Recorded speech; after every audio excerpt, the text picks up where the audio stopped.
Okay, now I'll go ahead and start because we're just killing time and I don't want to do that. About the papers, folks, now that I've graded them, about 40% of you said that there was no way that it was an atomic bomb. And again, I did not count off points for your opinions. You're welcome to say that. There were a few cases, a couple of cases, though, that made me kind of pause. Number one was a couple of you seemed to make a remark that anyone who said it was an atomic bomb was ignorant or used words like stupid, ignorant. I don't know which one of you did that, but these kind of words, folk, have no place in formal writing or in a social setting. So as you get higher up and more and more papers are turned in, you will have to kind of watch your language, if you know what I mean. Some of you are just a little bit too informal, but then again, I really wanted an essay. Now, and also there was one, and I don't know who it was, I would like to forget, I don't even want to know, who said that I want to quote him as best I can, I take no stock in anything that the ancients said. And so folks, someday, 500,000-600,000 years from now, some people in the future are going to say, I take no stock in what those people said in the 21st century. They were ignorant. Maybe we are. I don't know. Maybe compared to them. Hopefully they'll have more on the ball than we do. Even though I seriously doubt it. Because mankind doesn't seem to be getting any better morally. But anyway, be that as it may. Now, one of you, and if this person's in here right now, reminded me of my professors at UT. They had a real knack for using the word inadequate. All the persons who took the one side, the description was inadequate. For something as speculative as this, and by the way, this would not be a suitable topic for a graduate paper or even an advanced course paper. It's too speculative. But for all of you who've used the word inadequate, there is nothing you can write but what somebody can't put the word inadequate on it. To me, it's a junkyard, a junkyard term, a trash heap term, and again, I got that passed on to me a lot, that what I said was inadequate. You can't go through and define the meaning of every word and what you mean by this word, what you mean by that word, folks. It's virtually impossible. All right. Now, having said that, now there is, I rarely call out names in here, very rarely. But there was only one person in both classes who did something that I consider a little bit above and beyond the call of duty, who reminded us that there is evidence all over the globe of it, that there was once nuclear war. That person's name was Alexander Balkos. Hopefully I haven't embarrassed anyone, but I mean this is a compliment.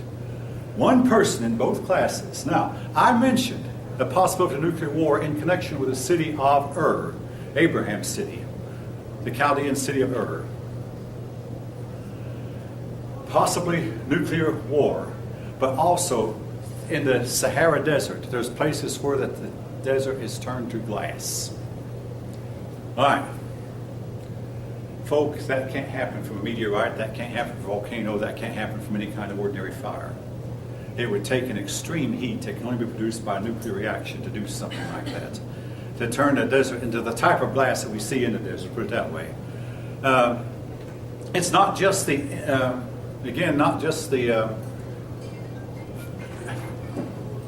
Indian writings that remind us of a nuclear war. The Sumerian writings also do. All right. Again, you can believe what you want to, but I want to use some logic I used for the morning class. I think I used it in this class also. The Great Pyramid does not exist because the people living at that time did not have the means to move those heavy stones. And since they didn't have the means to move those stones, therefore, they couldn't have built a Great Pyramid. Therefore, the Great Pyramid does not exist. If you follow the logic. Now, all of you are adults. What's wrong with the logic? Anybody? What's wrong with that? Everyone, what's wrong with the logic?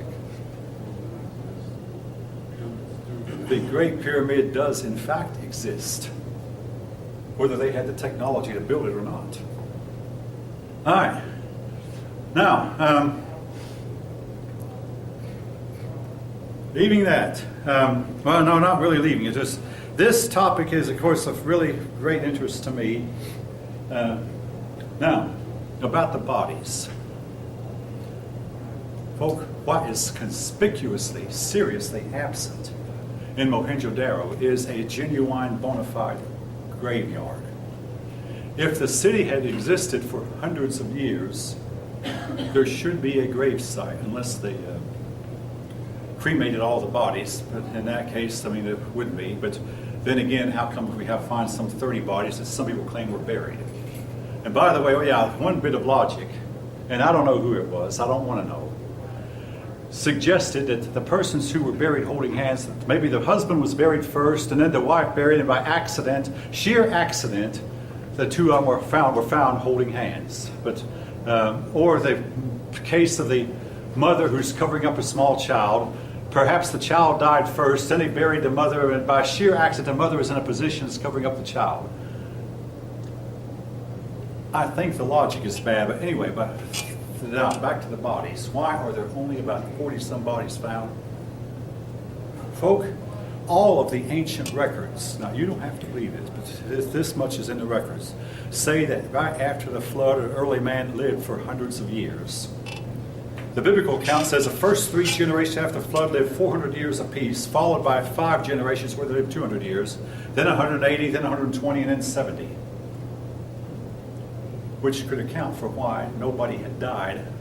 That I think the city of Mohenjo-Daro might have been built immediately after flood and well designed and very highly designed because they had super high tech from the pre-flood world.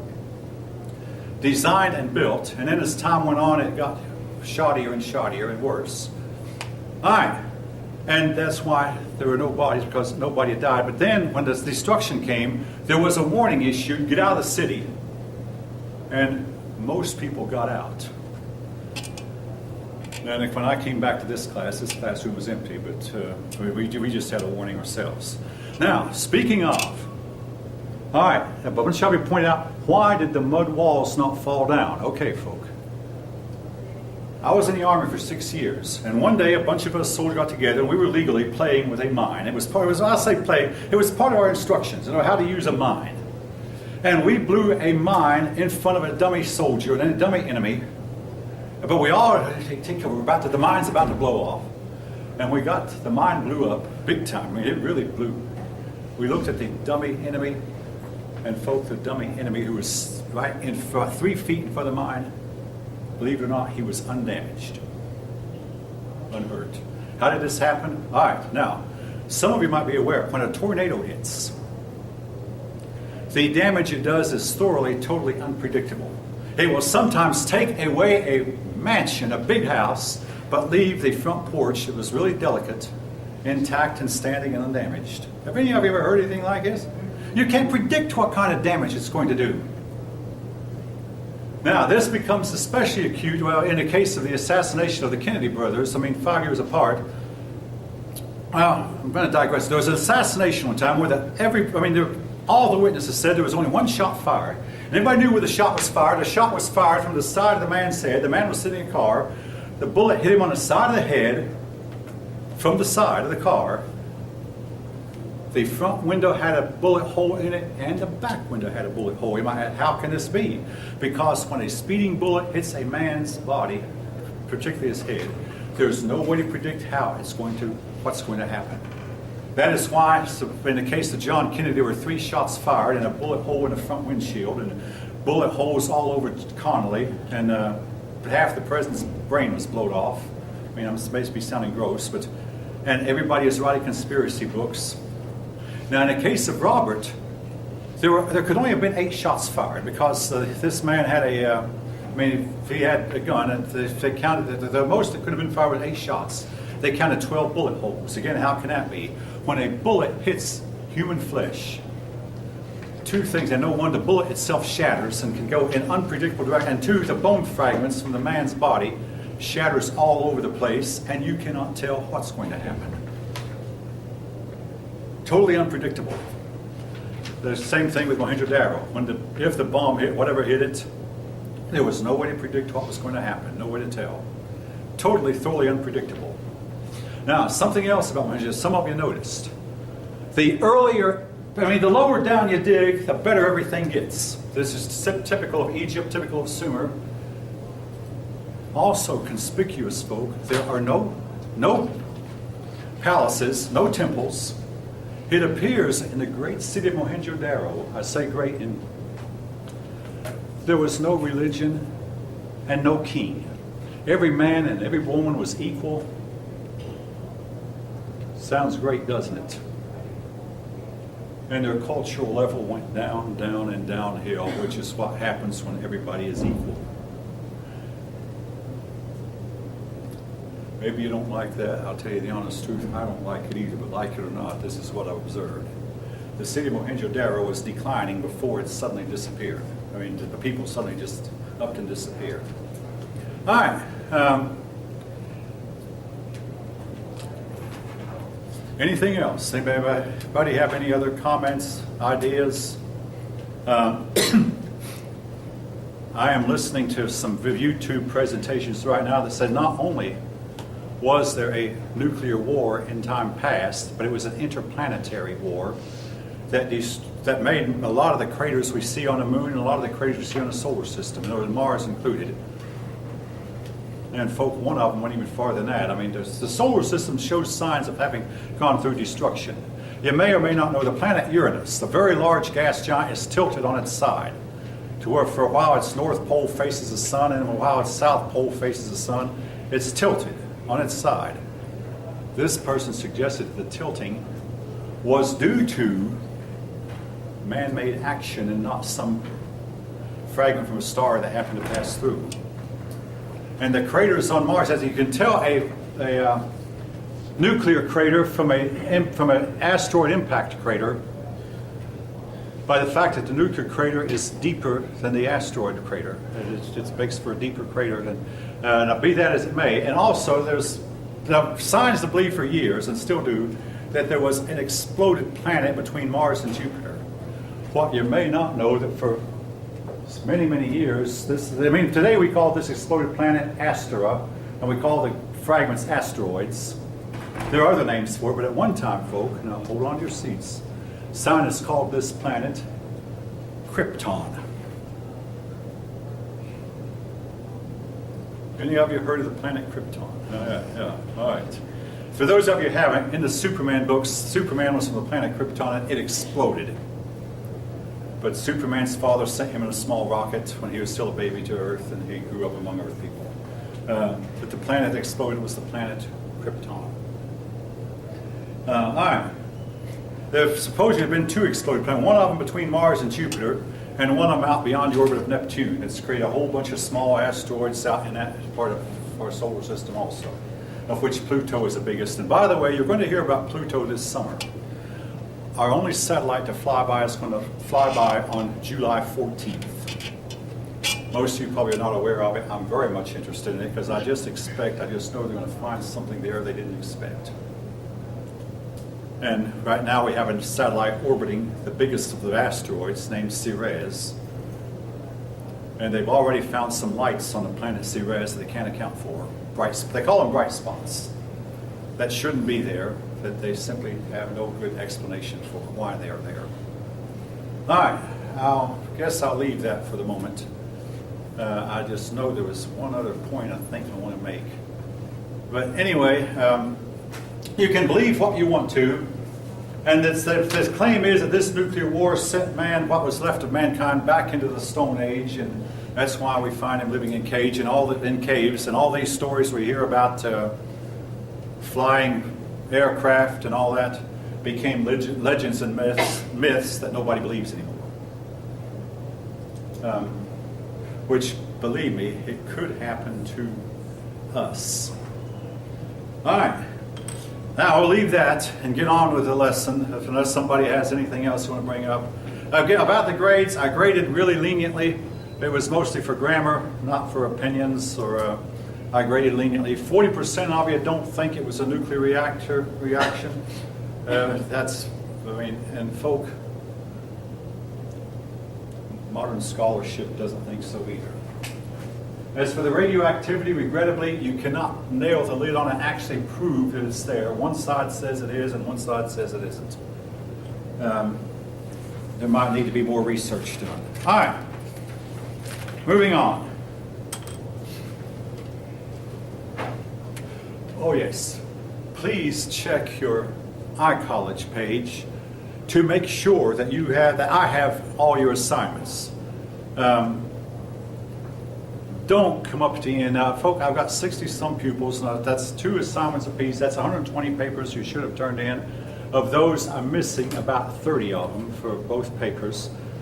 Make sure I have a grade on you'll see that on iCollege, there's a column for your first paper, one for your second paper, and one for your average. Some of you hopefully know what I'm talking about because I put it all together on Friday. First paper, second paper, and average. Okay. Make sure I have both papers. As far as the test goes, for the pass, I might be stretching the rules, but I'm only requiring you to take 2 pass tests. If you want to take the third one, fine. Especially if you have a bad average, you need to. For the test, I'm only requiring you to take 4. I've given 5, but I'm only requiring 4. If you're happy with your test average, if you want to improve it, see me between my classes, and I'll give you the makeup. Yes, finish.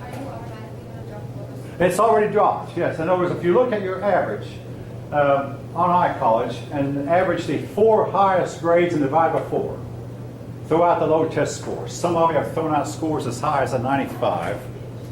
I think one of you have even thrown out a 99.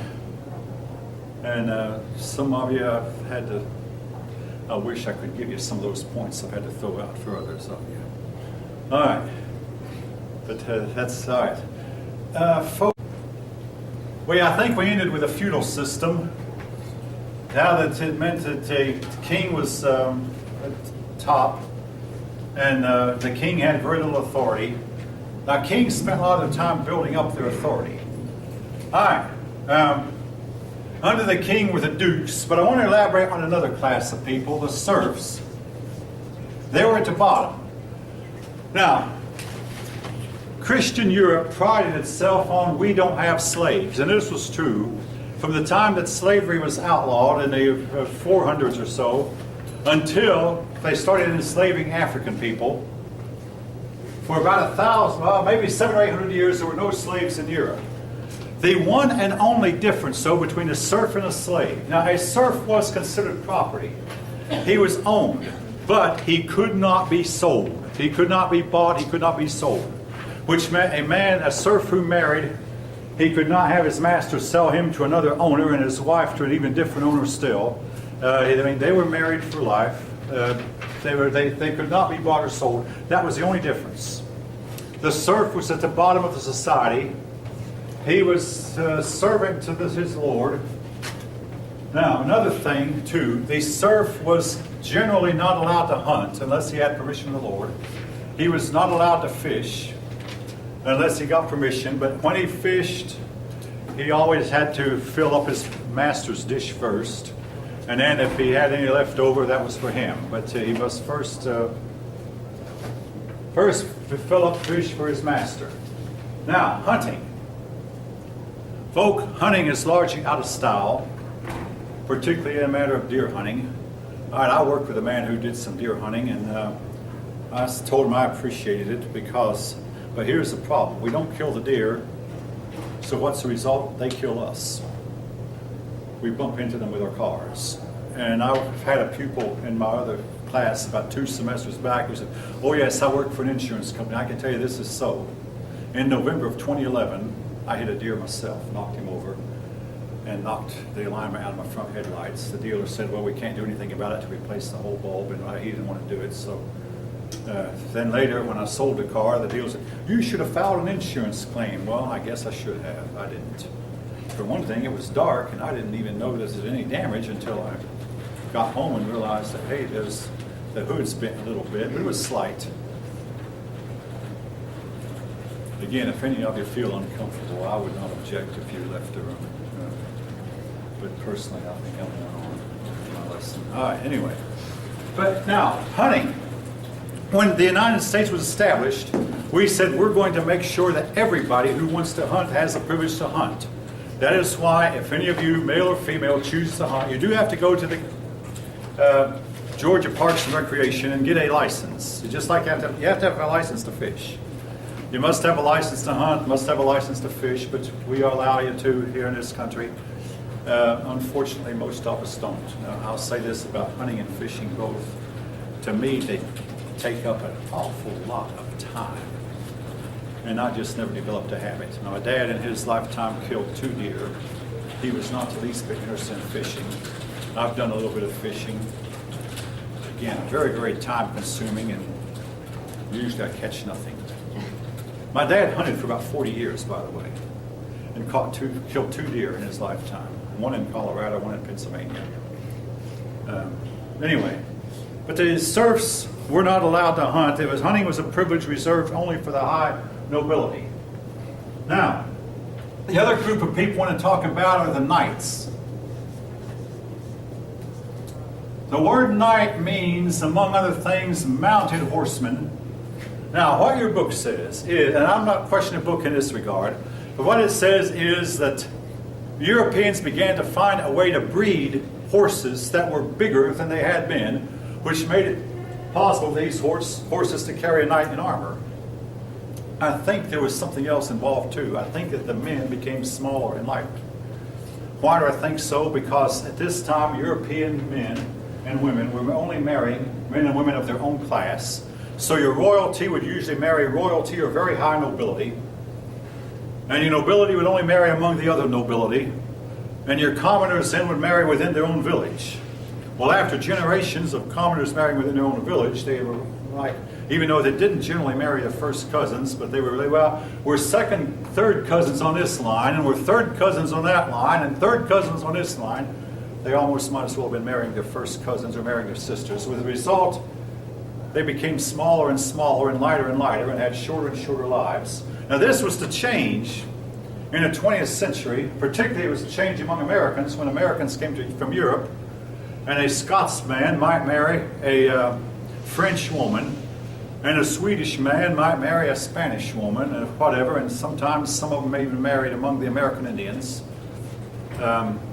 like John Wolfe married Pocahontas, and their offspring became bigger. But that was to come later. And today, almost all of us marry strangers. My dad did. He married a woman that neither his kith or kin had ever heard of. He was a Pennsylvanian. She was a Southern Kentuckian. I married a Florida girl. Again, someone that nobody in my kith or kin had ever seen or heard of, and nobody in her kith or kin had ever seen or heard of anybody in my kith or kin. Perfect strangers. Now that's good for us genetically. Not always good socially, but it is good for our genes. It means for healthier offspring. But anyway, I think the knights were smaller, and again, the armor we find a lot of times shows the average European male to have been no more than 4'6" in height, which we would consider extremely short. Anyway, now to become a knight, you had to be of noble birth. In other words, your father had to be a nobleman. At 6 years old, from the time you were 6 to the time you were 13, you served as a page, usually for a high-up local lord, or even in a king's court. You served as a page boy. Then at 14, you became a squire.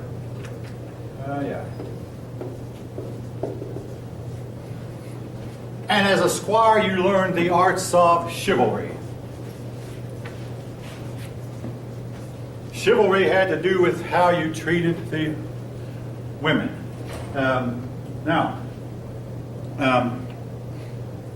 Then at 20, I'm going to elaborate on that word chivalry in a few minutes. At 20 or 21, you would be knighted, provided you did not fail. Now, the squire, among other things, learned how to handle weapons and learned how to hunt. Again, this was part of being a squire. And then at 20 or 21, you'd become a knight. Usually it was after a long ceremony. The knight was expected to pray all night and pray that he would have the courage to fight off God's enemies, and he would not run in the face of battle. Then you were dubbed a knight the next day by the king or the nearby local lord, who would say, in effect, in the name of God, I dub thee a knight, and he would tap you on both shoulders with his sword. Rise up, sir, this or sir that, and all knights were called sir. The knight was to dominate Europe's battlefield for about 600 or 700 years. When battles were over, rarely did the knights get killed, whereas the commoners got killed right and left. The commoners had no protection. The knights had a coat of armor. Now the armor became heavier and heavier, and eventually the invention of the gun and the invention of the cannon was to put the knight out of business. But the nobility needed their knights, kings needed their knights. The knight, the knight was a big part of Europe's economy, you might say. Now, I said the knights was taught the art of chivalry. Chivalry had to do with the way the knight dealt with women. Now, I must qualify. Very rarely did knights do anything to help a common woman or a serf. It was usually a woman of high birth or a woman of his own class. But there are certain manners that had to do with women. Each knight was expected to pick a woman to be his lady. No, his lady could not be his wife. It was to be a woman for whom he served as her champion and he fought her battles for. In the case of the famous story of Sir Lancelot, his lady was Queen Guinevere. The relationship between a knight and his lady was supposed to be platonic. Now, much too often this relationship degenerated to a sexual relationship. But it was, in the case of Lancelot and Guinevere, it did, but it was supposed to be platonic. Now, chivalry. In those days, they often had log bridges, but that consisted maybe of two logs side by side, and only one person could pass. Now, suppose you started to cross a creek on a log bridge, and you're a man, and there's a woman coming and she's starting to cross the same creek on the same log bridge. Who's to step aside and let the other one cross? Anybody know, according to the code of chivalry, that is? It's not taught these days, I guess. The man was to step aside and let the lady go first. But if two men crossed the same time, the smaller one had better step aside. Now, the story goes, the story of Robin Hood and Little John, that Little John was crossing at the same time Robin Hood, and neither one of those men would back down. Little John was called Little John because he was extremely large. Sometimes this happens. He was bigger than Robin Hood. Anyway, the two of them met in the middle of the stream. They wrestled. Little John got the best of Robin Hood and toppled Robin Hood into the water. After that, Robin Hood and Little John became lifetime friends. Any of you heard this story by any chance at all? All right, this is probably pure fiction. We don't know if Robin Hood existed or not, and we certainly don't know if Little John existed or Maid Marian or the Sheriff of Nottingham. I mean, the Sherwood Forest, now that did exist. But anyway, that's a part of British folklore. Now, we used to discuss when I was in school, is chivalry dead? You know, that chivalry meant to see a lady struggling with her wraps, you as a man offer to help her with her, get her clothes on, get her coat on, overcoat on. Or if you see a lady struggling with a heavy door, as a man you would offer to hold the door for her. A lot of this is now past. But I recall one time, this was the first time this happened to me. I had been at Lockheed for 7 years. I was still single. And I asked this young lady to accompany me to Stone Mountain. When I got there, she had never been to Stone Mountain. She didn't know that there was an entry fee to get into the park. Well, I got out my wallet to pay the entry fee. In those days, we paid cash. We didn't carry cards. I didn't. She said, "Oh, I didn't know there was here, let me pay for the part of this." I said, "No, wait a minute. I knew that this was going to cost me money when I invited you to come in here, and I'm willing to pay. I came prepared to pay." "Oh, no. I think I should pay my share." Well, she had been unemployed for almost a year and had no money, and I knew it. Not knocking it. I said, "No, wait a minute now. I'm willing to pay." But I didn't want to argue, so we worked out a deal where that she paid part and I paid part. I went to Lockheed the next day and discussed with another woman, single friend. She said, "Yeah, I know. A lot of the girls do that to me, and I don't like it." Now, when I've discussed this in some of my classes, some of the men will say they don't like it either. But, it's the modern world. All right. Anybody have any comments? In this morning's class, they came alive when I said this. Any of you? Should the guy offer to pay, or should the guy actually pay? Again, it goes back to the Middle Ages. The code of chivalry. This morning's class opened up and discussed. This class, your mind is on something else, I guess. I'm not blaming you. Anyway, And I'll leave the topic. Is chivalry dead? Personally, I think a lot of it is. And I regret it. Not that I think it should be. And I'll say this, folk. I said that if you listen to this morning's lecture, you'll pick up on this. I really believe that one reason Europe eventually forged ahead of the rest of the world was Europeans treated their women better than other places. Yes, it is true. Europeans taught that women should be under subjection, but at the same time they taught that women should be honored. The worship of the Virgin Mary, I said the Virgin Mary was worshipped, and that's what it was at that time, did a lot to elevate the status of women. Mary was looked on as being the mother of God by the people of that day, and somehow your book chooses not to mention, I don't know why, because she was extremely important. I mean, there's people, every third or fourth sentence they uttered had the name Mary in it. They would pray to Mary, they would swear by Mary. It was one of the most unbreakable oaths there was.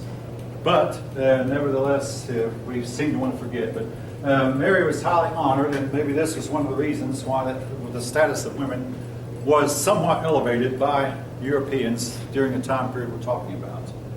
The most famous woman of this time was Eleanor of Aquitaine.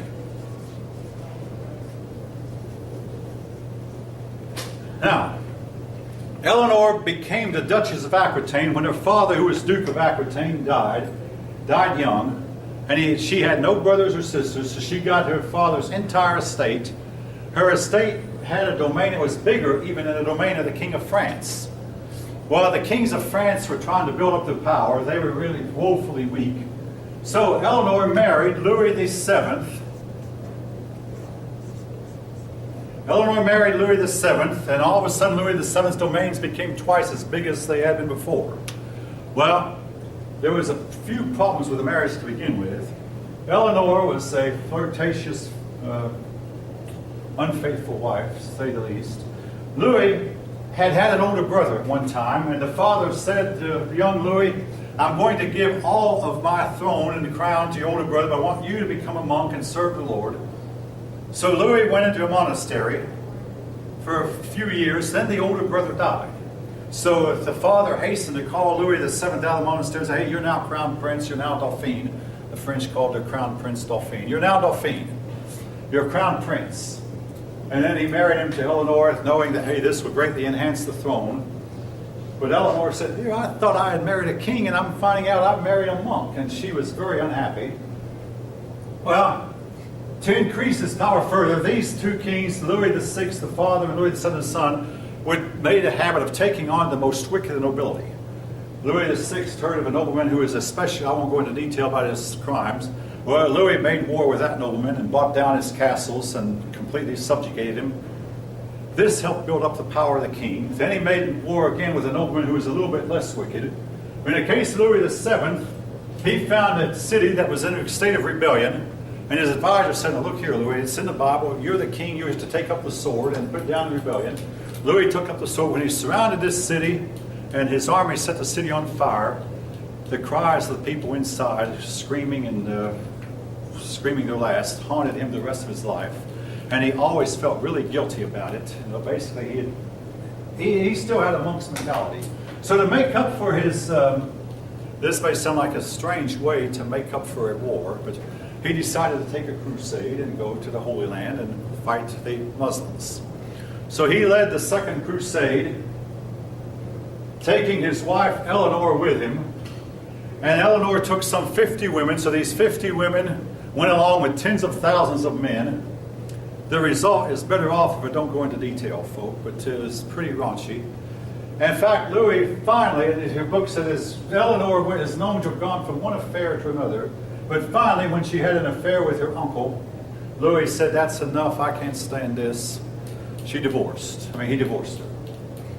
That meant he lost more than half of his lands. Also, Eleanor had another problem. She only bore girl babies, or females. And Louis wanted a male heir. And this may sound strange to us in view of what we know about biology. But in those days, they believed that if a nobleman married a woman who had all brothers and no sisters, this woman was more likely to produce a boy than a woman who had a lot of sisters and few brothers. Now today we are convinced that the man determines the sex of the offspring. And ironically, once Eleanor divorced Louis, she married the King of England, Henry II, and she and Henry had 4 sons. 2 of them became kings of England, Richard and John by name. But anyway, Louis then himself married a different woman, and he finally had the son he wanted, named Philip Augustus. He became one of the best kings France ever had. But Eleanor went on to, for her new husband treated her the same way she treated her first. Her new husband was anything but faithful, and he went from one woman to another. And finally, Eleanor got her sons to rebel against King Henry, and Henry put her in prison. And she stayed in prison until Henry died. Her husband has died, and her son Richard let her out. Richard was the next king after Henry. Now, here's where Eleanor figures into modern history. A lot of folk believe that Eleanor is the inventor of romance. You might say, had romance? No, romance had not been around before this time because marriage was a matter of convenience or necessity to get wealth, to get land, to get a dowry, for whatever reason, but not a matter of what we call romance. But the romance thing spread down the line throughout the rest of the kings of France until finally France no longer acknowledged it even had a king. And then supposedly this scene found its way into the Hollywood scene. And if you know anything about the Hollywood scene, and probably some of you know more about it than I do, the men and women who live in Hollywood far too often swap out marital partners right and left, get married multiple times. Romance, and as Eleanor defined it, meant you follow your emotions. Now, folks, don't get me wrong. I'm not teaching this. I'm just saying this is the way she believed and the way she lived. Wherever your heart leads you, go there. Love is a feeling you have. Now, personally, I think it's a decision you make. But love is a feeling. As long as a feeling lasts, stay in a relationship. When the feeling is over, it will never go back. Get out and follow where your feelings take you again. Again, this is the way that a lot of our celebrities have lived their lives. The way that French royalty was to live. A lot of French royalty was to live, or the people in the king's palace was to live for the next 800 or 900 years, till the time came when France no longer acknowledged it had a king. And can be traced back to Eleanor. All right. So much for women at the time.